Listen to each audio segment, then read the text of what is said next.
Are you finding it hard to add excitement to your marketing? Maybe you think it's impossible to get your product or service noticed. Well, guess what? You're wrong! Today's guest is an engineer whose company makes boring old kitchen blenders. And his Will It Blend viral videos have a following in the gazillions. Before we get stuck into episode 388 of the Small Business Big Marketing Show, the Marketing Gold is made possible thanks to American Express and Design Crowd. Design Crowd is the world's #1 custom design marketplace where with access to 550,000 designers, you'll get the perfect design every time. Get $100 off at designcrowd.com/Timbo. And check this out, you gotta love it when your business expenses reward you.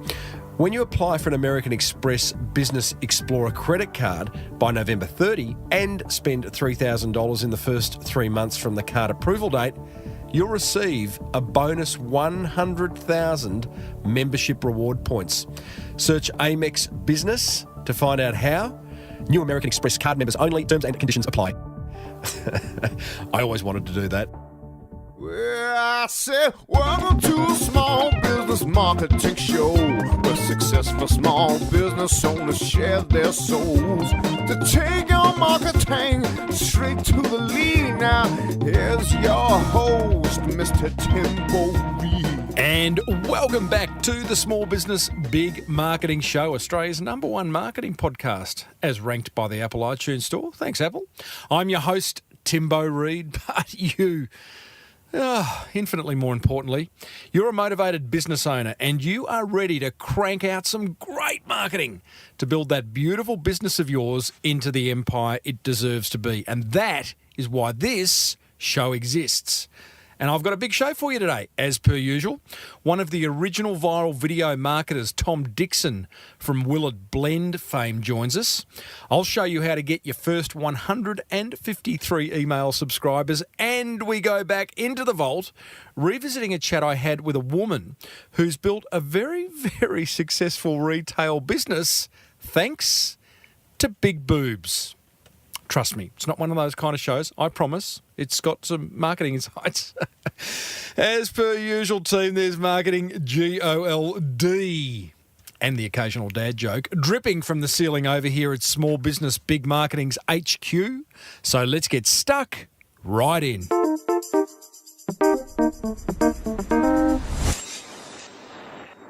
Alrighty, now a quick update on what I've got in store for you in the weeks ahead.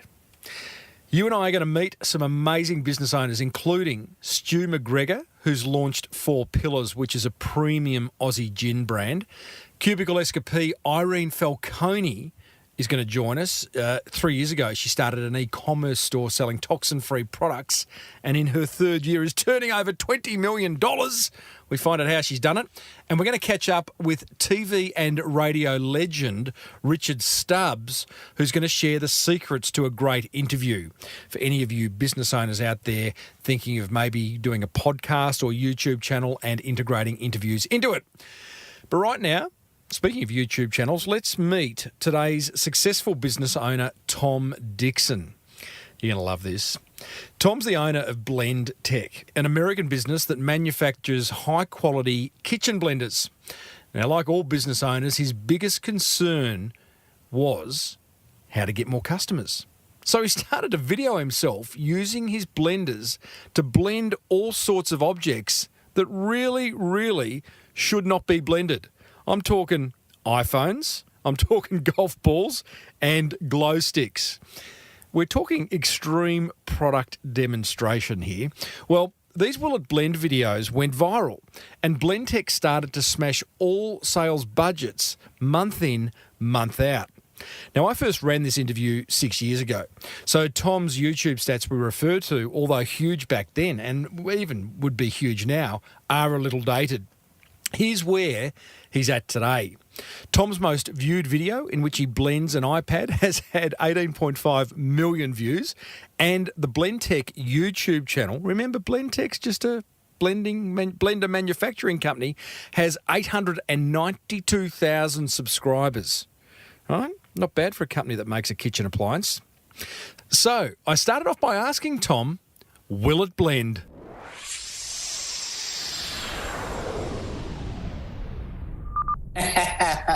Just about everything will blend. I love that. I'm sure. I almost believe you, but we'll come to that. Tom, this, as I said to you, this show is listened to by small business owners around the world who are interested in doing great marketing. You're doing great marketing. In preparing my interview questions, I can't help but think your phone's ringing. Thanks. Yeah, that's one of the phones I haven't blended yet. Yeah, that's an okay. iPhone 5. But get that in the blender right now. No, I reckon there's two conversations here. There's the fun one and there's the serious one. The fun one is about will it blend? The serious one is about the whole BlendTec, how BlendTec came to be. I'm going to give you the choice. Which one would you like to blend first? Oh, it doesn't matter. It doesn't matter? Okay. All right. Well, let's. I know how much our listeners want to learn about will it blend, so I'm going to do that second. Now, Tom, BlendTec is your company. How did BlendTec come to be? I understand it involved a vacuum and some wheat. Wow, that's going way back. Yes. In fact, and I can go back before that if you wish. Go. Anyhow, well, I actually started in pharmaceuticals, and I made the first motion sickness patch, the scopolamine patch. For Alza Pharmaceuticals in 1971 and in March of 71. And so that was the first patch anyone ever made.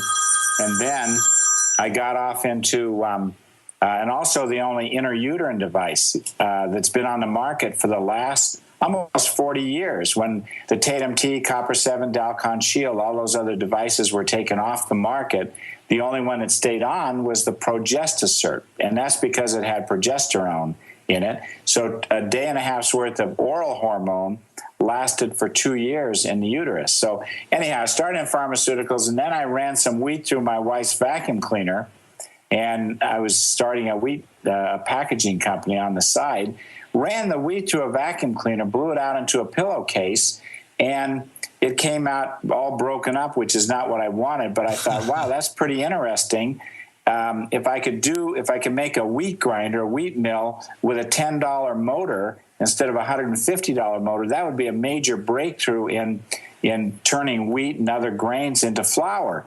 And so then my heart was involved, and I ran it through a dozen times, and every time it went through the vacuum cleaner, it got finer and dirtier, but finer. Yeah. And I thought, so that led to the development of the kitchen mill with a non-contact, cool running 28,000 RPM vacuum cleaner motor.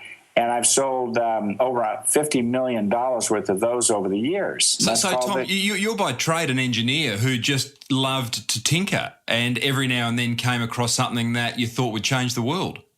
That's correct. Okay. Yeah, always doing crazy things and always putting big engines and in little cars, and like a Corvette engine in an Austin Healey, and I probably built the first shifter cart back in the '60s with a Honda Twin 250 Twin 350 kit on a go-kart with a 4-speed. So it's a really interesting dichotomy, because you're the kind of this engineering guy, this inventor. You're now a CEO. You're clearly a marketer, and you've got these acting abilities. So that's an interesting dichotomy. Do you find that hard to manage, or do you slip into each persona easily, or is it always Tom Dickson?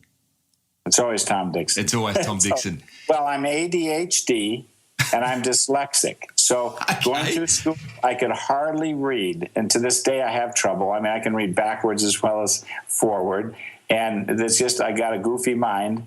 And, but I'm just, I get off the subject very easily. Well, okay, well, that's my job to keep you on the subject. Tell me, ADHD, when were you diagnosed with that? When were you labelled with that? Well, I didn't have the label until recently. And, of course, having 35 grandchildren and 11 children, I can see it manifest itself in some of my kids. And I learn more watching them, and I can diagnose it in them faster. Go ahead. Did it change anything for you? Did it matter? Oh, it's a blessing. Yeah. It's an absolute blessing because I think of things and I see things like nobody in the world sees things. Give me an example. Just looking at a problem or looking at a drawing or looking at, I have vision. I'm way outside the box in my thinking. And so I come up with ideas and things that nobody else really, and even with my engineers, and we have 30 engineers. And so, but I'll explain something and they kind of all scratch their head like, what are you talking about? And I'll draw it up. I'll draw it on a whiteboard, and then they'll roll that whiteboard into the engineering department. And they'll start going through it. They write on a big on a desk that's all glass on the top, and they'll start coming up with ideas, and then they'll improve the ideas that I have, and they'll understand it. And sometimes I actually have to go and build it and demonstrate it, and then now we understand. So I just see things other people don't see. There's a certain type of person that you need following you with a big broom, and just to understand, where's Tom coming from, in order to, almost like a translator. Yes, exactly. And is that person someone you've had with you for a long time? Do you have lots of them? Is it a really important criteria for employing people at BlendTec? No, fortunately, we got to have people different than I.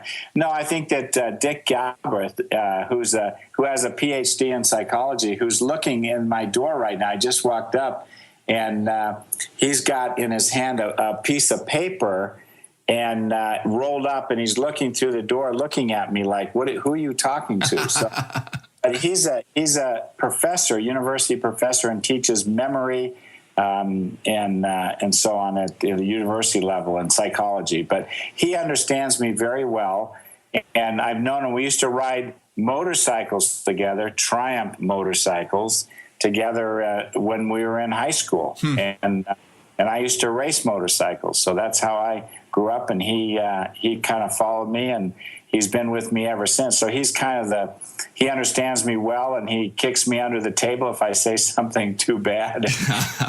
Tom, BlendTec is born. Can you wrap for our listeners, just to put some numbers around the BlendTec business today, so we know what we're talking about, sort of turnover, number of staff, product range. Give us a sense of quantity. Okay, we have 300 employees.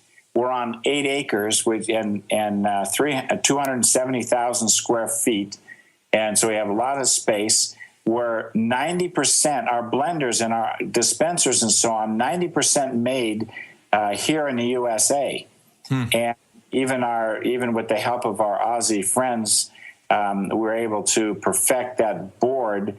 And now we build it in the most automated circuit board factory in the world, right in our building. And so same with motors, and we do our own injection molding. So we do as much as we can here in the USA. Made in the USA as a statement, as a marketing statement, is really important to the BlendTec brand. Kind of an obvious question, but why? Well, I think that we're proud. Number one is the quality. Nobody has a higher quality blender or appliance than we do. And, of course, no other blender will do the crazy things I do, and that is will it blends. I mean, there's a blender. They're all designed to break, at a coupling or a socket, clutch, and we just kept making the blender tougher and tougher so it wouldn't break. And you'll see it in Australia in some of your smoothie shops and coffee shops and scoop shops, because it's indestructible. And so that's and that helps to be made in the USA, because we can, and made in our own building, because we can control everything. The hardness of the sockets are as hard as ball bearings, and everybody else is made out of plastic. And motors and our jars, we mold. We go all the way from, we have 4 silos that hold 100,000 pounds of resin each, and we go right from there into dryers, right into injection molding machines, and nobody even touches our jar all the way through printing. So this is done, ball bearings and the American-made blade and everything else. I can't help but think, clearly the savings of getting it done, and I'm no manufacturing guy, Tom, so, pull me up here, but all I know is that Apple design in California and make and manufacture in China. And from what I hear, the quality of what's coming out of China these days is pretty damn high. I'm guessing that the cost savings would also be high if you went to China or a similar country. So obviously those cost savings don't outweigh having it in your own backyard. Well, actually, we can build a jar and most of our blender. Well, we can build the entire blender, the whole assembly jar and everything for less money than we can build it in China. Wow. It's a very small labor component because we're going to be building jars and blenders forever, so we can afford to automate. Where the Chinese, and in the past we've done things in China. Yep. But we find that we can produce product much higher quality than China or Mexico, and can also do it for less money. And so that's what we do. We automate. I'm an engineer, like I say, with 30 engineers. We figure out how to automate things. We have robots. We have the highest quality of any appliance in the world, right? Tom, there must have been a point in time where you thought, this is getting big. This is turning into a hugely successful company. Can you remember that moment?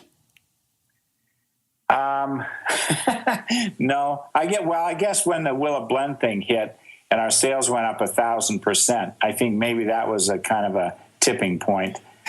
Wow. So from the first time you posted a Will It Blend video?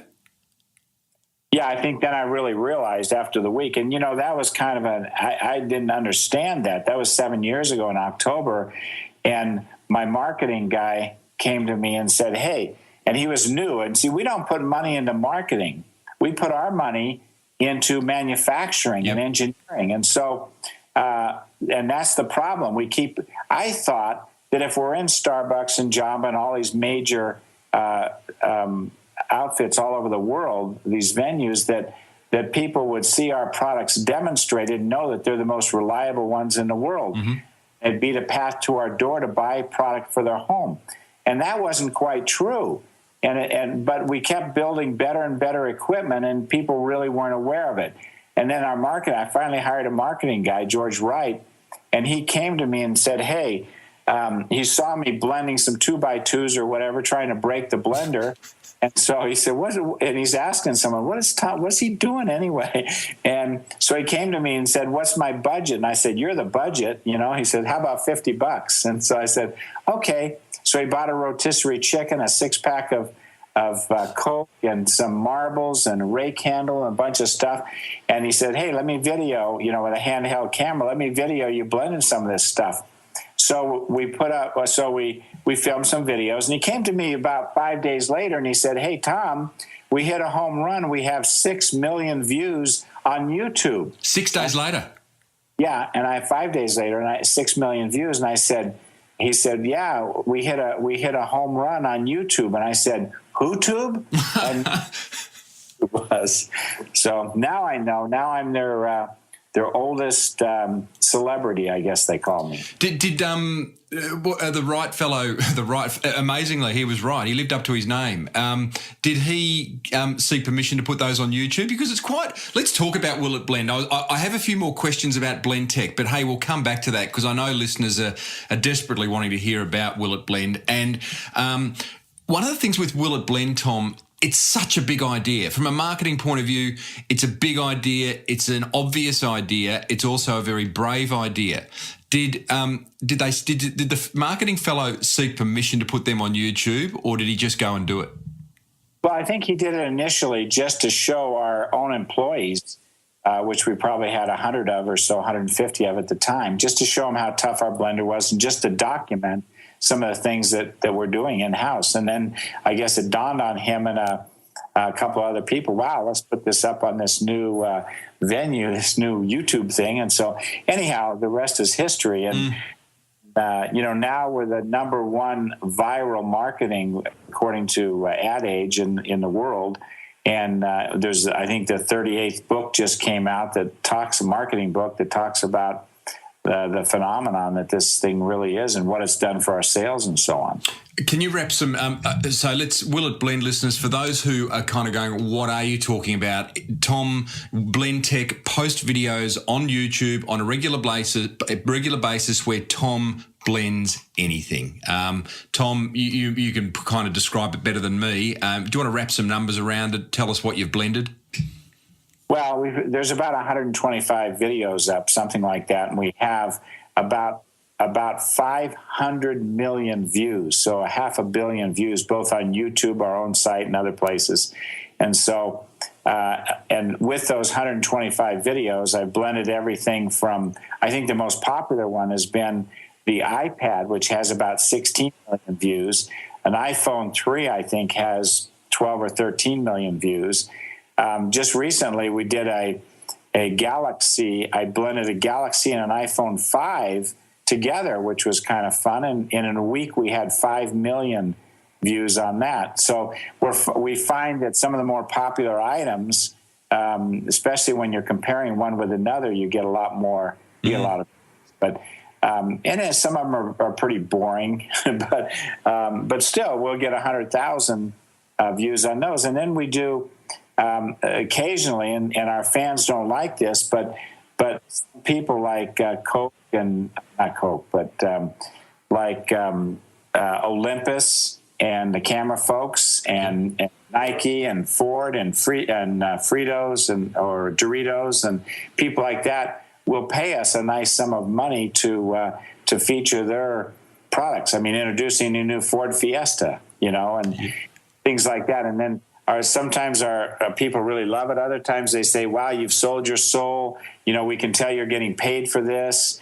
And we're going to unsubscribe. But we have 500,000 subscribers. So every time we put a video up, 500,000 people, it goes right to their email. What's your favorite one and why, Tom? My favorite one is glow sticks. Yeah, that was fun. My wife shows up with these, and I said, I don't think so. What if we... Of course, she also showed up with a hockey pucks, and that was a. So I said, "There's no way I can blend those." But anyhow, the glow sticks are fun, and I think mainly if you watch the very end, where I blend them and I turn the lights off and I hold the jar up and I say, "Whoa, here's a 12-hour lantern," and then I go like I'm going to pour it down my throat, and my body turns into a skeleton, and my throat says, "Don't drink this," and so.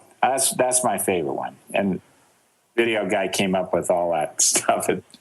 Tom, I showed my sons Will It Blend on the weekend, and one of them, looked at me. He's 14 years old, and he said, "Dad, would that actually sell more blenders?"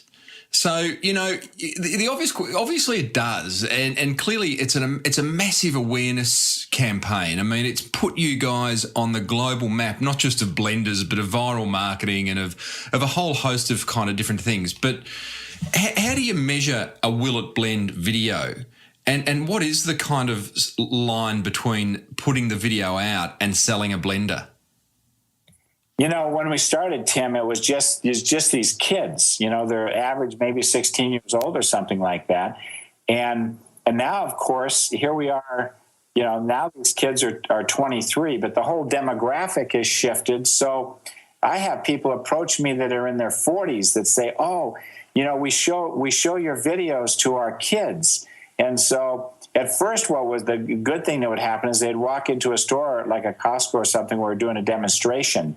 And the kids would say, "Hey, Mom, look at this," or "Dad, this is the BlendTec Total Blender. This guy, he blends iPhones. This is so cool. It's the most powerful blender in the world," and on and on. And we found that about 1 out of 3 of those would actually buy the blenders because the parents trust the kids when it comes to techno stuff. Mm-hmm. And now, it's gone. So it's, went to the demographic average was like 26 and 36. And so now, we have people that are much older that are realizing, wow, this got to be a tough blender to be able to, if it'll blend all this other junk, it's sure going to blend our green smoothies and so on. And it's your primary marketing strategy for BlendTec, is it?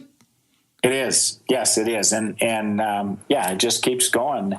And even in some of these stores, we'll show Will It Blends. And it just happens to be a product that lends itself to destruction, to destroying things and people like that. Tom, where do you film them, and what's the average cost of an episode of We Will It film them Blend? right in our well, it really cost us nothing because we've now grown to the point where we have 2 full-time video people, and then we have people. A lot of times, if we're doing a video for somebody else, they'll actually write the script and for us, and then we just it takes a couple hours to put one together, and then our videographer the producer does the editing, and we send it and go back and forth until we get it just right, put the music with it, but it's done right in our building. We're on our 2nd set, and in the next few weeks we'll build our 3rd set. So there's plenty. It costs very little to do this, and in fact we make money because we get quite a nice large sum of money. We can get views that nobody else can get, even the big folks. So is there when you say get a large sum of money, you get the sales, but do you run Google AdWords or ads on the YouTube channel as well that generate an advertising revenue? Yes, we do. Yeah, okay. Yes, we have a great crew. We put up a recipe every Thursday. We have bloggers. We have, we have quite. If you get on our Facebook and Twitter, and we're into Pinterest. We keep up on all this stuff. Mm-hmm. So we've got some of these young people that are just unbelievable in understanding what gets people's attention.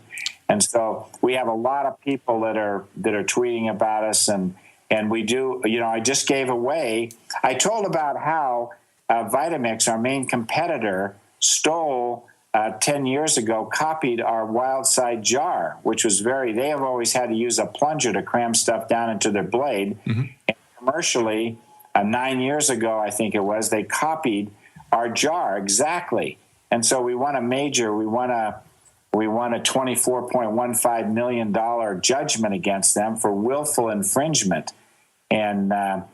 And so I celebrated a few weeks ago by giving away $1 million worth of these jars to our customers. So the title of that Will It Blend is Silly Vitamix, and it's based on a Trix commercial here, a little kids commercial. But Silly Vitamix, plungers are for toilets. And then I turn around and I say, we don't need a plunger, and I blend a plunger, and then we gave away. And this went viral. In a couple of days, we gave away $1 million worth of jars. That's 100,000 jars when that went viral. So wow. We do things like that, and it gets people's attention. People are watching, on our website, and we just have a lot of fun. And these young guys put these things together. Have you ever thought of blending a Vitamix jar? It's a little big. Okay. What hasn't blended, Tom? Hockey puck? Oh, no, the hockey puck went just fine, but it sure smelled bad. That's one of the worst things I've ever smelled. It was not good. And we're doing, you'll see in the next few weeks, we're going to put up some more things where we're blending, showing how our competitors' products fail. And so that'll be fun, because people say, well, why don't you use another blender? And so you'll see why we don't use another blender, and I'll destroy several blenders in doing that. And then we'll also, the number one requested thing is blend another BlendTec blender. When's that coming out? Well, we might have a little surprise coming up in the next week or so. Because like that. It is the end of the world, the Mayan calendar and all. So something special might go up on Will It Blend in a couple of weeks. Oh, I like that one. Tom, what's it done for? What has Will It Blend done for Tom Dickson's personal brand? Clearly, it's put you on the map too. And what are some of the things that have kind of come your way as a result of being the star of Will It Blend? Well, there's always invitations. I mean, we could be busy every single day, in public appearances. And my wife and I travel all over the world, and whether we're in Europe or China or South America or whatever, I mean, this year already we're in Antarctica and Chile and Brazil and everywhere in between, and then, of course, Australia and New Zealand, my favorite places, by the way. Stop it. And in fact, and unfortunately, my wife, when I was on a 90-mile beach on the west coast of New Zealand, and I was in a rental car. My wife wasn't with me the last time I was there, and I hit 200 kilometers an hour heading south with the wind behind me, and 180 kilometers an hour heading north on the 90-mile beach. Wow. Yeah, but so I'm 66 years old, but and I just restored a Lotus, so I was on the Sebring racetrack in Florida, and then I have a shifter. I have go-karts that are very fast, and my kids are, we have motorcycles and four-wheelers, and so we have a lot of fun on motor. But anyhow. It sounds, Tom, tell me, let's just get back to, just love to finish up, just a couple more questions about BlendTec. And listeners, I'm talking to Tom Dickson, by the way, who's CEO of BlendTec and the star of the willatblend.com video series, which is potentially world's best product demonstration series you'll ever see. Tom, you touched on innovation. I've previously interviewed Phil McKenney on this show, who's come up with this whole innovation concept called Killer Innovations, and Phil was previously the Vice President of Innovation at Hewlett-Packard. So I've got quite an interest in innovation. You talked about the glass top table that your engineers sit and scribble on, but what's the innovation process look like at BlendTec? Well, anybody can come up with. We look for a need that a customer that the world might have, and then we try to solve that. But usually we're kind of ahead of the curve, and we sense things that people need. I mean, one of the latest things we did is a twister jar, and we call it, and in 40 to 50 seconds, you put any kind of nuts in it, almonds or cashews or whatever, and in 40 to 50 seconds, you have warm, smooth nut butter, and there's nothing else that can do that. And there's a real need for that, as well as hummus and things like that. So we just work with it and work we see a problem and we just solve the problem. Like the twister portion, you set it on the table, it could roll off on the floor. So we put little bumps on it so it doesn't roll. We just work together, and it's a very tight group. And we're doing an ESOP, which is where we're giving the company away. I'm giving the company away to the employees. And so eventually they will own it. And so they're very dedicated because they've got part interest in this company, every one of them. Mm-hmm. So just tell me, so that innovation process, just going back to it, because it's interesting. So you identify problems. So first of all, you're listening to your customers. You clearly get a lot of email, post, phone calls. You're probably doing research groups. You've got an ear to the ground and identifying problems and issues customers have. Number one? Yeah. Yep. Yeah. And that's exactly right. I mean, people say they want something easy to clean. I mean, time is of the essence. They want something fast. Okay. So our blenders are 3 peak horsepower. Nobody else is over 2 peak horsepower. And so we have a lot of power. We invented the first program blender, so it goes slow and speeds up. And you can see that on the Discovery Channel. Things have done articles on this. But we want to get the job done fast. We want to be able to clean things fast. And we've solved problems like, for example, people want a real decent smoothie in a store. And you look at what McDonald's is doing, and our Mega Blender 15 years ago is the first one that they used. And we wouldn't give them our technology. And so now there's 2 other companies that make the blenders that are in McDonald's. But meanwhile, 15 years ago or 10 years ago, when we obsoleted that, 6 years ago, we obsoleted that technology that they wanted, and we built a self-serve dispenser. So it's right next to the pop machines. It makes its own pellet ice, and it blends a real smoothie right next to where the pop machines are. So those are things that we're so far ahead of anybody else. So we're always thinking, and it's in our blood. And what's the process? Because I often find, talking to businesses, one of the problems with innovation is no one knows how to share an idea. I think what I find is everyone in businesses has ideas to varying degrees about that business, but often it's hard to share an idea. What's the sharing idea process like at BlendTec? Well, just talking, just talking, and then having enough projects that you just noodle on something, you think about it, and people are always thinking, and then you get together again and talk about it and say, hey, look what I came up with. And you look at other people's products, and you just work together to solve it. And you do a whole bunch of prototypes, and you ask people's opinions, and you're just open with your communication. And, we're just a big family here, and we make things happen real fast. We just cut right to the chase. And a lot of people, everybody's got an idea. I get calls almost every day with people saying, hey, what do you think of this? And most ideas are pretty bad, or they don't have the, and of course, the whole process, coming up with the financing, coming up with the marketing. Is there really a need? What's the potential market? And how profitable is this going to be? How much is it going to cost to make?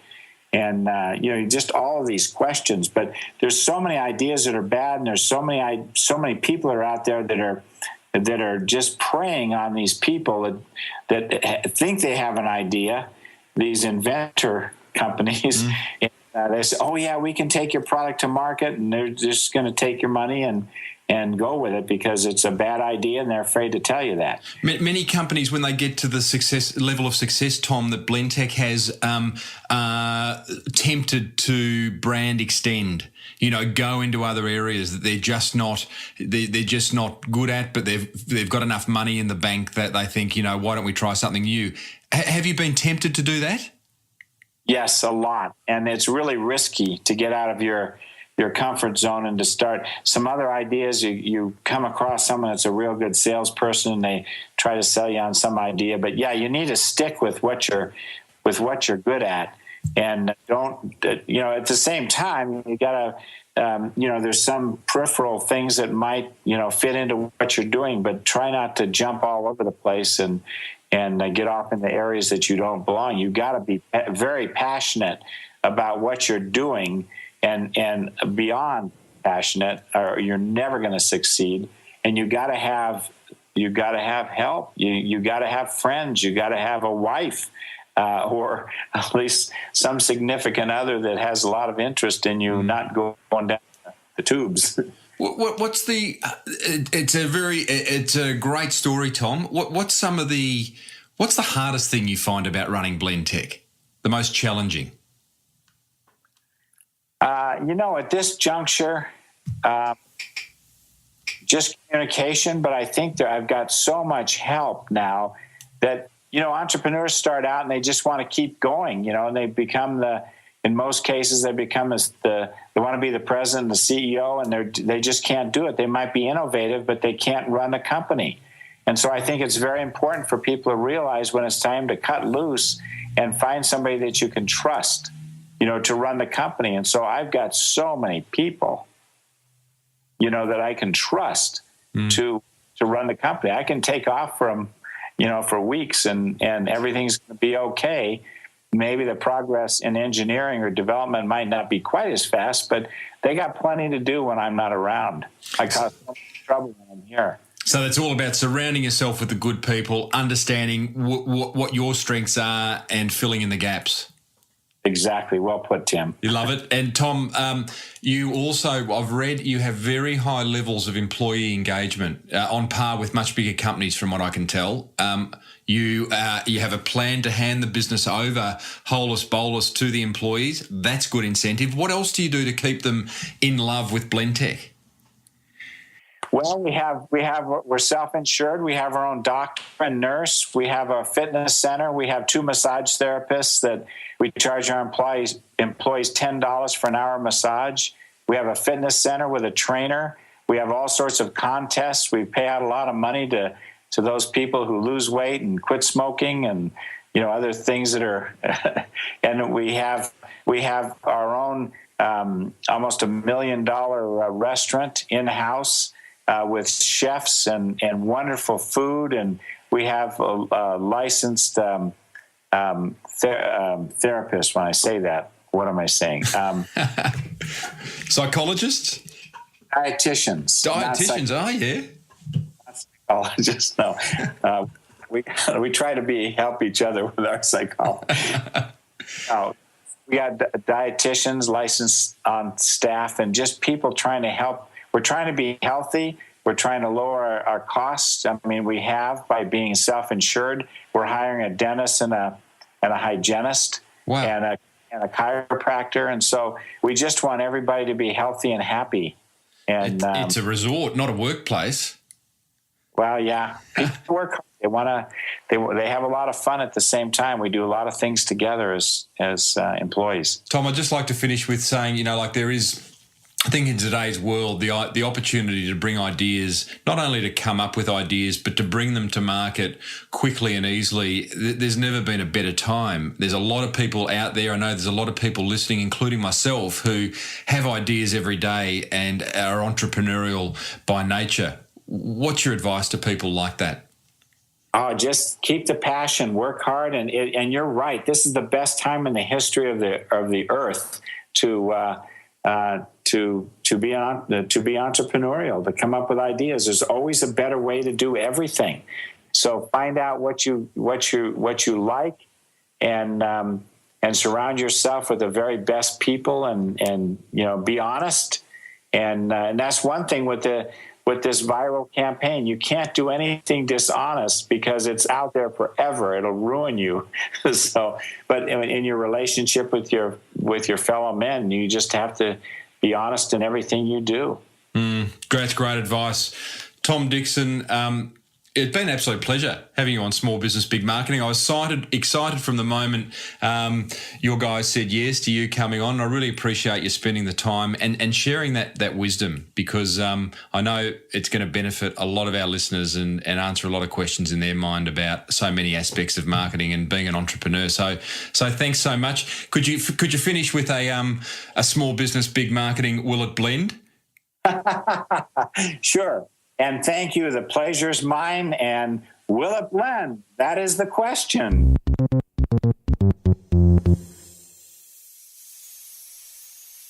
Well, there you go, team. Will it blend star and BlendTec founder Tom Dickson. What a great story. Now, you can find a link to his top 10 videos of all time over at smallbusinessbigmarketing.com/388.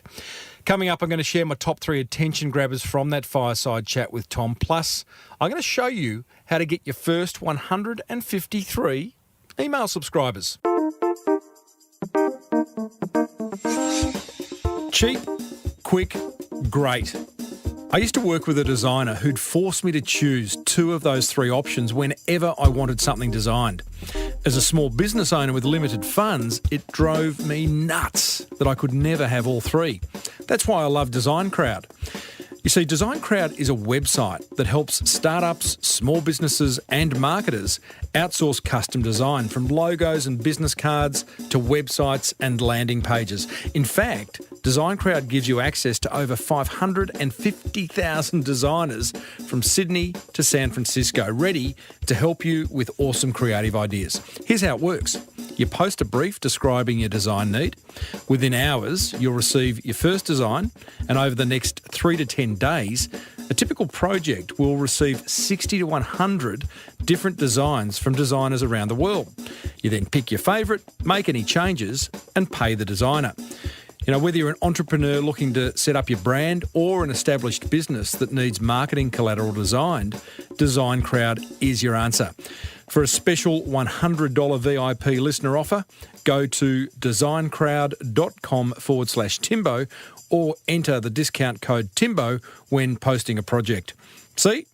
Now you can have cheap, quick, and great design thanks to Design Crowd. And a big thanks to the American Express Business Explorer credit card for making this show possible. Now, whilst it can't get rid of your business expenses, sorry guys, they're a fact of life, it can help by having your business expenses reward you. You see, new American Express card members who apply and spend $3,000 in the first 3 months from the card approval date receive a bonus $100,000 membership rewards points. Plus, your new American Express Business Explorer credit card comes with up to 55 days interest-free and a competitive interest rate of 16.99% per annum. Now, I could go on about how it comes with complimentary travel insurance, 2 entries to the Amex Lounge at Sydney International Airport, or the fact that you can earn up to 2 points for every dollar you spend. But I reckon you get the point. Or should that be points? You got to love it when your business expenses reward you. Search Amex Business to find out how. New American Express card members only. Offer ends 30 November. Terms and conditions apply. Ha! I did it again.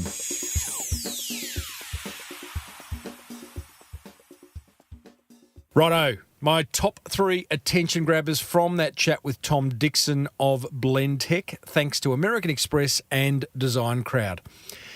Attention grabber number 1. There is no such thing as a boring product or service. All too often I hear business owners whinging that it's hard to market what they sell because it's boring. Accountants, are you listening? If that's you, then spend some quality time brainstorming with your team about how to inject some excitement into your business. Attention grabber number 2. Speaking of brainstorming, I love the idea of having a desk with glass on top where Tom's engineers scrawl ideas and build on each other's thinking. I use a whiteboard for this exact thing and couldn't live without it. Tip, get a whiteboard. Get a big one. And attention grabber number 3, doing something extreme or out of the box will get you and your business noticed and create what I call a hook for you to build your brand from. As Tom quoted, his Will It Blend videos were ranked by Ad Age as the #1 viral marketing videos in the world back then. Plus, BlendTec is a case study in 38 business books around the world. Brilliant. It's a company that makes blenders. I know I keep saying that, but it's genius. If you want to learn more about viral videos, then you'll find links to interviews I've done with other creators of viral videos over at smallbusinessbigmarketing.com/388, where you can also leave me a comment about this episode. What have you got to lose? It's time for one simple yet effective marketing idea that you can implement immediately. One that's not going to cost you a fortune, might just generate you more awareness, more inquiry, ultimately more sales. It's pretty much what we want, right? I call today's idea the secret to getting your first 153 email subscribers. Now, you've got a website, right? Haven't you? And unless it's an e-commerce site where customers come back often to repurchase, your website probably gets visited once, maybe twice or 3 times by prospects checking you out before they buy. If that's the case, then it would be a very, very good idea to offer something of high perceived value in return for their email address. That way, you can have an ongoing email conversation with them over the coming weeks, months, and years. So, here's my 3 steps to getting your first 153 email subscribers. Step 1, decide on what you're going to give away in return for their precious email address. Could be an ebook, a series of video tutorials, or a free course that helps prospects make a more informed purchase decision or simply improves their lives in some way. Step 2, subscribe to an email marketing service like MailChimp or ActiveCampaign and embed the opt-in form these services give you onto your website.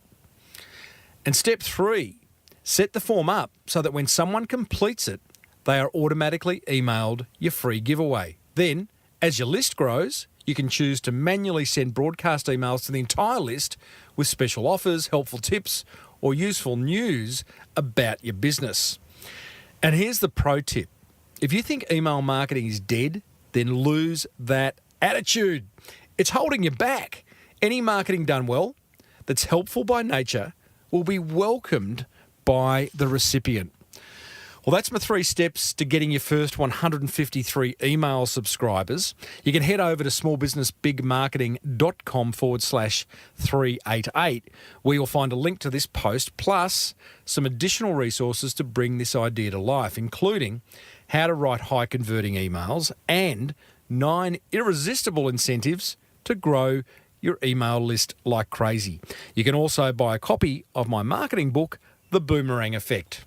So, what have you got to lose? well, that almost, not quite, but it almost wraps up another episode of the Small Business Big Marketing Show. Have you listened to the chat I had with Maxine Windrum of Brava Woman?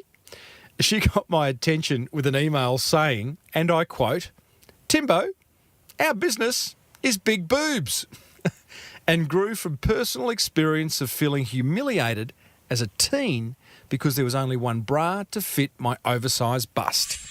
I'm a small frame. I'm a size 10, but I had a full bust, same as my mum. You know, my mum's 5 foot nothing, size 8, but a full bust. And it seemed bras were just being made, a bigger bust seemed just to be for women with a bigger body.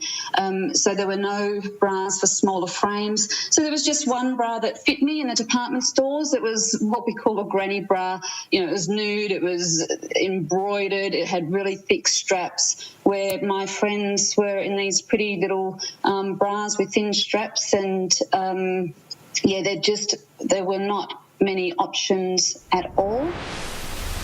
Well, Brava Woman is an absolute retail success story, and Maxine goes on to explain exactly how she and her mum did it. You'll find that full interview plus hundreds more over at smallbusinessbigmarketing.com, or you can subscribe free on your favourite podcast catcher. Hey, I would love to hear from you. Seriously, would. Sometimes I feel like I'm talking down the hall, no one's listening. So hit the contact button. I know they are. I know there's people listening, but sometimes, would love to hear from you.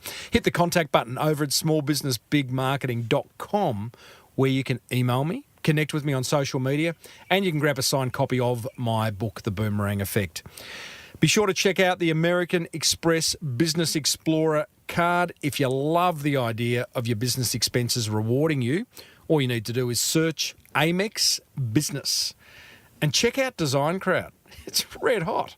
The world's #1 design marketplace, where with access to 550,000 designers, you're going to get the perfect design every time. How could you not? Get $100 off at designcrowd.com/Timbo. If you love the Small Business Big Marketing Show, then please pay it forward.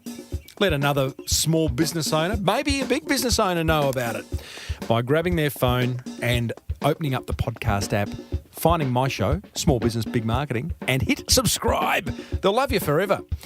Until next week, I'm Timbo Reid. Always have been, always will be. Thanks for tuning in. May your marketing be the best marketing. Bye for now.